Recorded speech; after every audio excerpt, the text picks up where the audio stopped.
UPS has been a significant player in the logistics industry in the Middle East for over 30 years and continues to invest in key markets. Headquartered in Dubai, the company's Indian subcontinent, Middle East, and Africa division is the largest in terms of geography, covering over 70 active countries, with most of them classified as emerging markets. This provides the company with a unique on-the-ground perspective on economic and business activities in the region. Today, the President for Growth and Emerging Markets at UPS, Jean-Francois Condamine, joins us to discuss the regional economy, the logistics industry, and his plans for the Middle East. Welcome to empowerME Conversations, a podcast from the Atlantic Council. This show brings you leaders from business and government that shape the future of Middle East economies. I'm your host, Amjad Ahmad, Director and Resident Senior Fellow. Let's get started. Welcome, Jean-Francois. Thank you very much. I want to set the scene for our audience. So can you tell us a little bit about the current state of the logistics industry in the Middle East? Yeah, I think it's an excellent question due to the I would call it now the post-COVID situation that we have in this part of the world. Some key things, at least three elements, which I think needs to be highlighted. First of all, countries like Saudi, UAE, I would say, have never stopped to work and to try to fight against this pandemic that we just get. And they have even continuously developed and launched new programs. For example, Saudi last week launched a new transport and logistic strategy. So in other words, they went from a minister of transport to a minister of transport and logistics strategy. So they are looking at organizing supply chain in a total different way. MBS, Mohammed bin Salman, is looking at a different vision for Saudi on the year 2030. And for him, obviously, logistics supply chain is playing a big role, which was not said, or let's say not done like that before. So the vision here, again, for Saudi is that this country became a hub, a bit like Dubai has done many years ago, but become a hub and really a rally point in between Africa, Asia, Europe, and so on. So total different approach from Saudi government when it comes to supply chain. In parallel of that, they developed obviously different infrastructure. They continuously invest. They change physiognomy of airports, and they doubled, and they have announced that they want to double, for example, their air cargo capabilities to 4.5 million tons in the next year to come on a yearly basis. So big changes, pandemic, yes, but at the same time, countries are trying to do their utmost to cope with the next phase and the next development phase for their countries, and willing to play a different role when it comes to supply chain and logistics. The second aspect, I would think, has really boomed is the e-commerce. So e-commerce boom in Middle East recently, and really what you can see is that it's a domestic e-commerce. So it's a UAE to UAE e-commerce, but it's as well a cross-border. And when you relate that back to the biggest lanes, which are key for Middle East, this is US, this is UK, this is Europe, so or Asia. And when you click with what I just said, on Saudi willing to double the air cargo capacity, there is a reason why, because it's directly linked on top of that to the boom of e-commerce, which is quite interesting. Bear in mind that we are in 2018, I think we're around $24 billion revenue when it comes to e-commerce, and on 2022, the e-commerce business will be around $49 billion. So obviously doubling it. UAE and Saudi being the biggest markets, very clearly.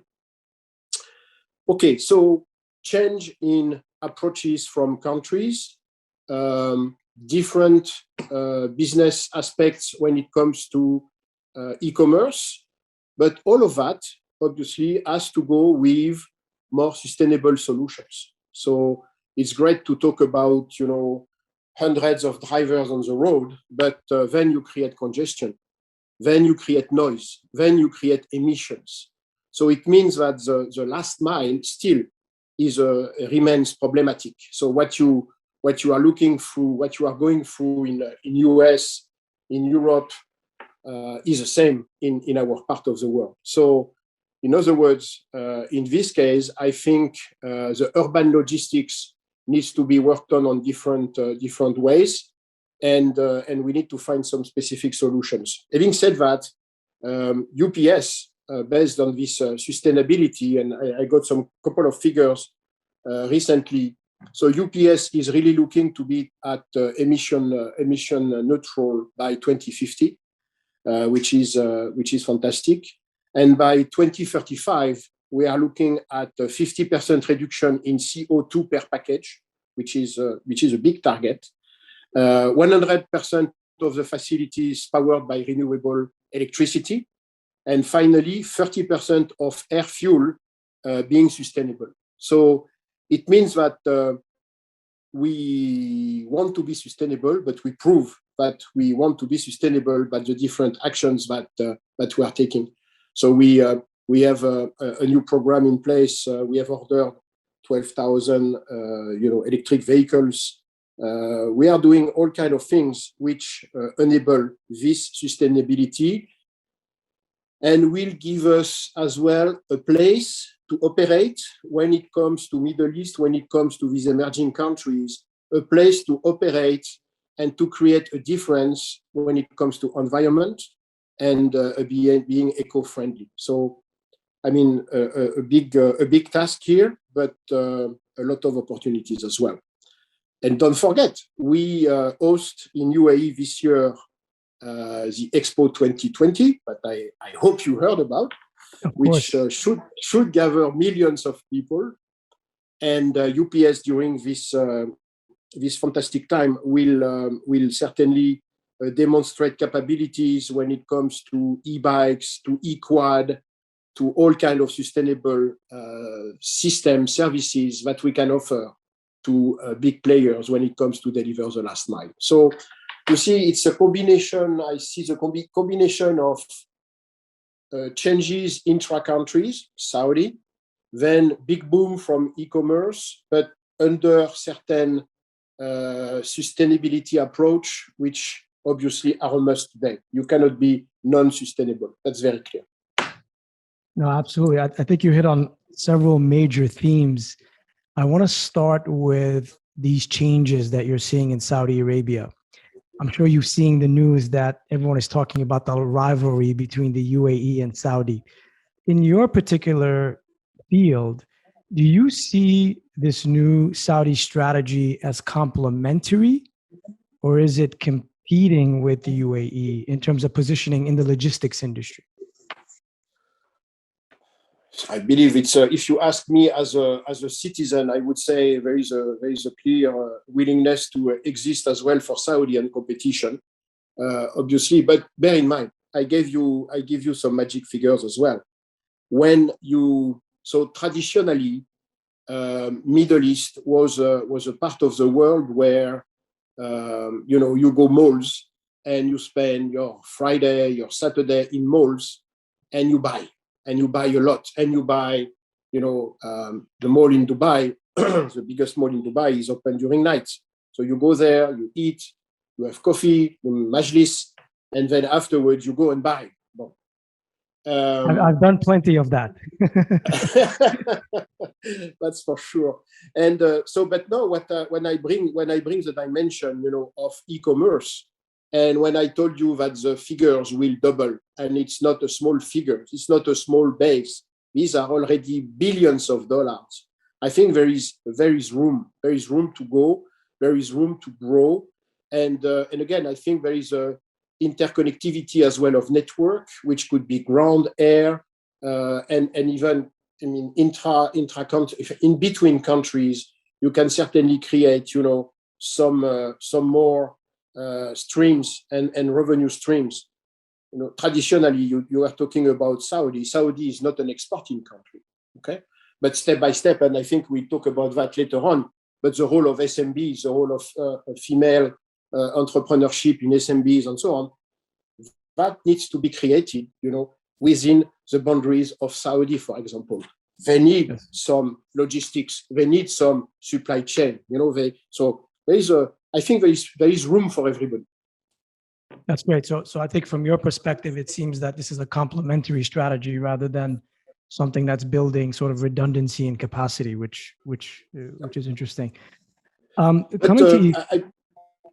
believe as well that Saudi, needs to simplify again the way they do business. So they need to transform, and I think it's a vision. It's not my vision.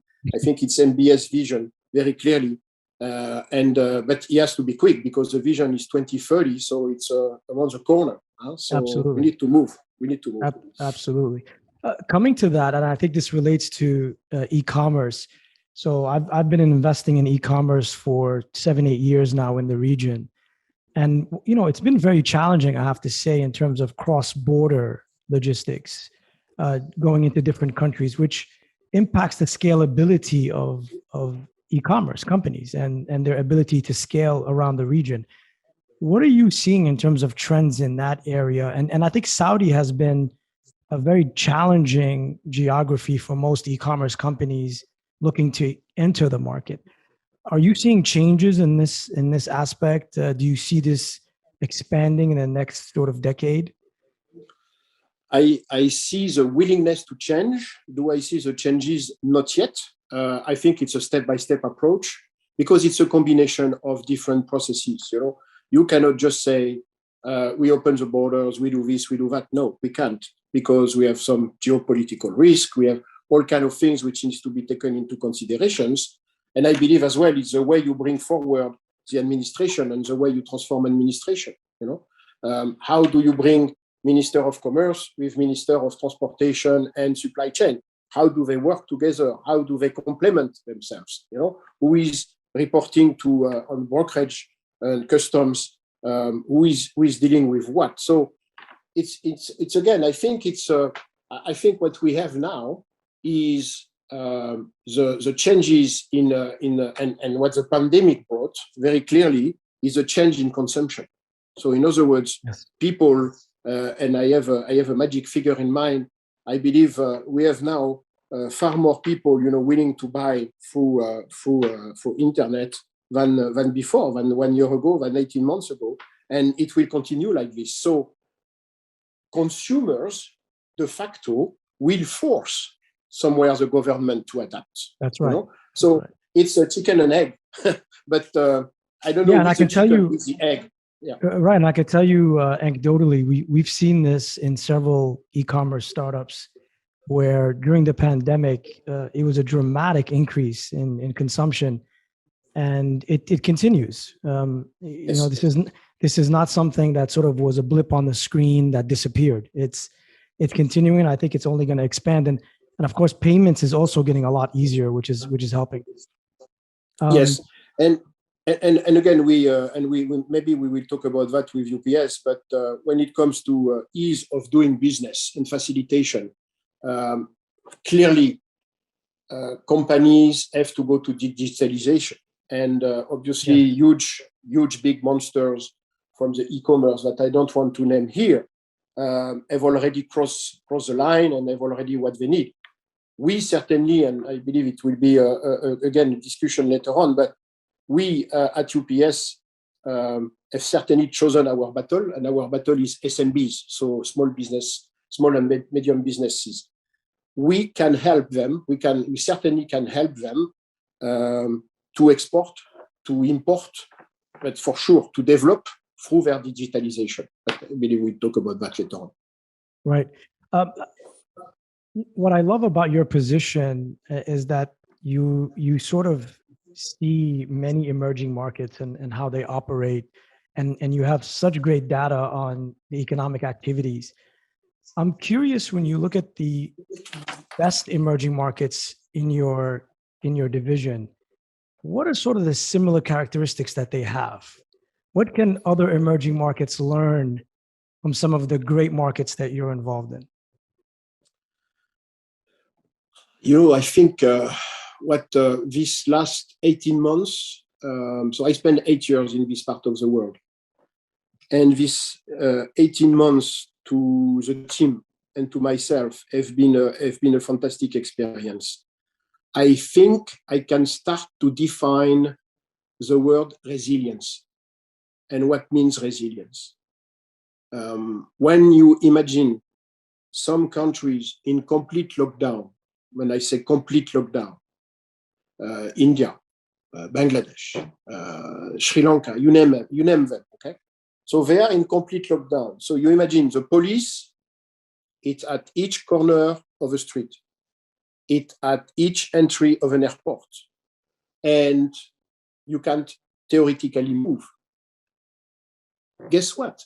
In this country, the agility, the resilience, again, is so strong, so anchored in their DNA, in their mindset, that in these countries particularly, I have seen countries last year doubling their export volumes. And this year, these countries are again doubling what they have doubled last year. Interesting. How do you explain that? There is the exact same infrastructure, there are the exact same government entities, brokerage, customs. But they make it happen. So what I learned here is, first of all, to be humble, because if you are not humble, you miss a step, and then you understand what means resilience. And for me, this is and diversity, obviously. So best experience in my 31 years at UPS. Best experience. No, fascinating. I think it's been interesting to see how different economies pivoted and sort of transformed themselves during this period. So at the same time, I would say that we need to be very clear as well. Many economies, I then mentioned that for Saudi, I mentioned it now for UAE, they have, through this pandemic, continuously transformed the way they are doing things. So, for example, in UAE, recently they announced that the Chamber of Commerce, which is very powerful in Dubai, instead of having one specific head, we'll have 3 different heads, okay? And they talk about digitalization, they talked about international, they talked about Chamber of Commerce of Dubai, but now they start to really segregate and prepare themselves for the future and to become really even more international, to be more even a pivotal role into the general Middle East economy. I would say even, Africa being really the centric part of the supply chain for Europe, for Africa, for East and Asia Pac. So a vision, which enable them really to position themselves for the future very clearly. And again, a lot of digitalization offered by the government as well. Right, and I think they've sort of spearheaded this whole notion of entrepreneurship and focusing on technology and opening up the economy. And now the rest of the region is really making that a priority as well. I want to go back to the role that UPS is playing, because I do think that you've done such a great job in helping, or I would say enabling, SMEs to expand in the market. But let's talk about particular programs that you've embarked on to help this segment of the market, because that's really where job growth is going to come from. That's really the job engine of the region. So what is the role that you're playing today? First of all, I think it took us a little bit of time to shift our mind, from the big, huge monsters to SMBs. But it's where the value is. So It's where the diversity here exists. I think I have a couple of figures that I'm looking at here now to give you, but again, I took on top of my head. We have very few. So if I take, for example, the pure UAE ecosystem, okay? In UAE, you have 95% of the company which are represented by SMBs, 95%. They are contributing to 53% of the UAE GDP. 51% are selling online. But guess what? Only 20% are exporting. Okay. So here, in other words, you have the recipe, the figures that I gave you is a recipe for success. You have a mass of small, medium-sized companies who understand that they can sell within UAE, but they don't understand they can export. And then you bring some specific programs which have been championed by leaders at UPS, so some specific women entrepreneur program. We have launched with the Minister of Commerce in Dubai, we have launched another program which is kind of a club of exporters. So we just want that these people, you know, and I remember a very good example here.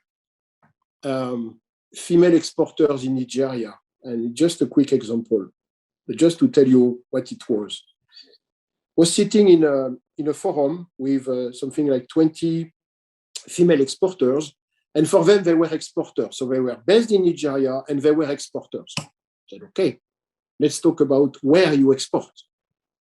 Their export was Benin. So if you look at the map, Benin is a small country just close to Nigeria. And we said, what else? Where do you export else? Oh, we don't. Can you imagine the total process that needs to be taken in order to make these ladies, which, by the way, are super courageous, super creative, super agile, we need to try to help them to structure the approach to become a carpet exporters in US. Wow. Do you understand what it means when it comes to packaging, advertising, brand awareness, custom and export documentations, bills, power of attorney, all kind of things like this. So it's what UPS is capable to bring, you know. So through these different programs, women entrepreneurs, club of exporters, our solution teams as well, we are capable to really teach them. And I think it's we can really use this word teaching. It's teaching them for what matters to them. And what matters to them, in fact, matters to UPS as well, which is a good purpose when you think about it, okay?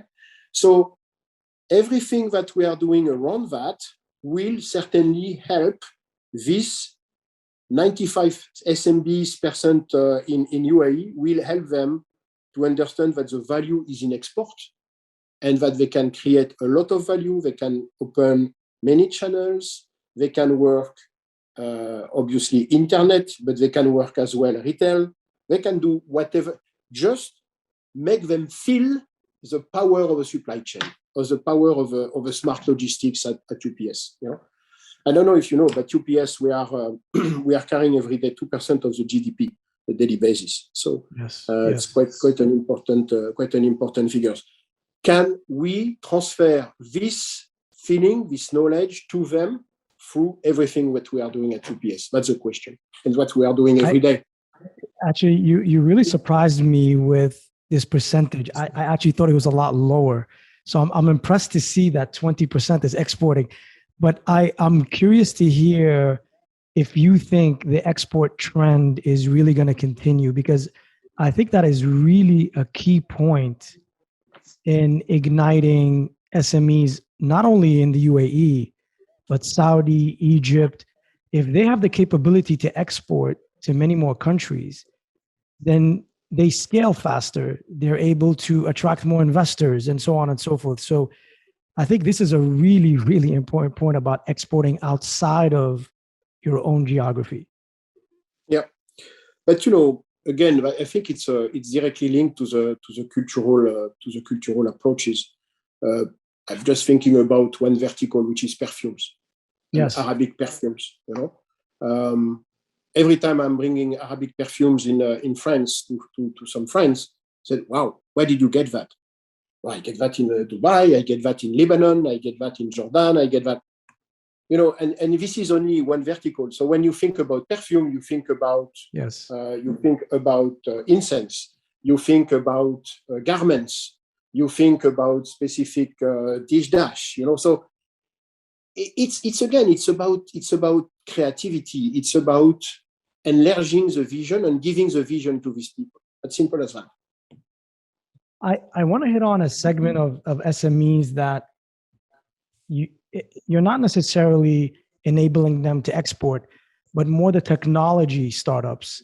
And I know you had this partnership with Astro Labs to work on logistics startups, because we're starting to see a big trend in logistics startups, given the regional hub.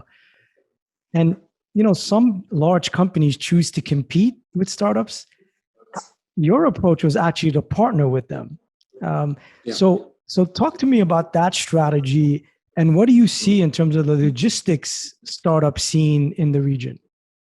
Yeah, no. So you talked about this Astrolab project. So we contacted 94,000 companies, if I don't mistake, and we have a finish line where we gather some leaders, some winners, and we were looking at specifically on some solutions. So geocoding, trying to control and correct addresses when it comes to last mile. So really trying to again address what we discussed at the beginning, when we said about the last mile deliveries and urban problems.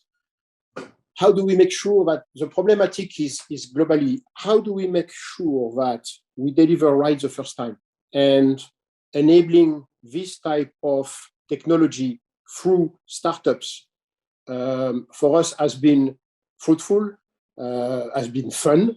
We have a lot of fun with these people, but more importantly, we extract as well a couple of these companies, and we are able now to bring them to UPS and think alike them, and really bring adherence to their new projects and bring them again to UPS. So I have other. It's UAE, but it's not only there. I mean, we are doing things specifically in India, where same thing. We are bringing startups, because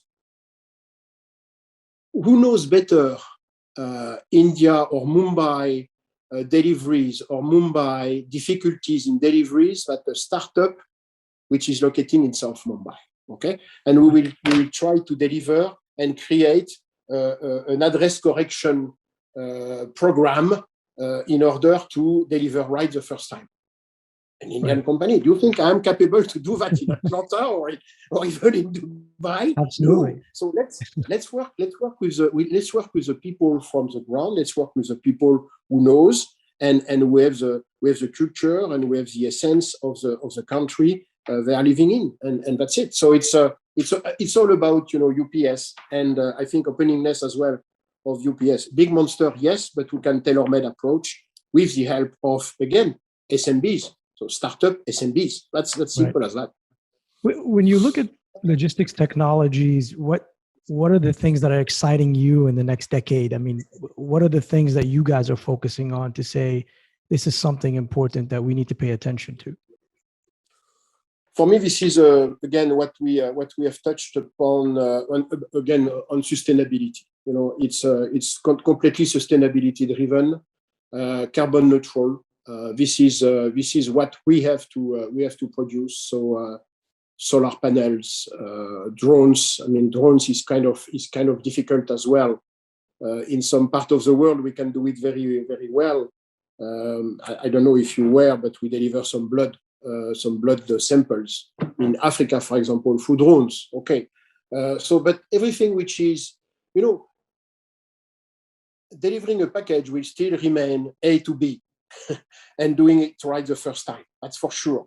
But afterwards, can we do it with as less as possible damage to the environment? How sustainable? How can we be so much sustainable that people is, wow, I want to use UPS because they respect the environment. So for me, sustainability above and beyond, all kind of technology to process the packages, to sort the packages, whatever the case may be, sustainability is a key word. So do you see sort of an all-electric fleet at some stage for the region? I believe so. I mean, we'll have certainly, but a lot of e-quad as well. Yes. And e-bicycle and all kind of things, and when you go to Paris, when you go to London and so on, you start to see a lot of them already. And it's working very, very well, very, very well. And people like it very much. Well, it's great because you're helping the environment and staying healthy at the same time. So it's very, very useful. That's clear. My last question is, again, I think you have such a unique perspective in seeing what's happening on a macro level. What changes would you like to see specifically in the region in the short term? I mean, I know there's been a lot of changes that you've discussed, but what are some of the things that you think would be important to tackle for some of these countries? And I think as it pertains to, helping to increase GDP and activities and economic activity. Compliance. And, it's key that, we have to be, and I said we have to be 100% compliant. So, for a long period at UPS, we said people first. And I completely adhere to this one. And I believe now it's more something like compliance first. And we don't put people second, but we put people, at parity with compliance, I would say. But no, don't get me wrong.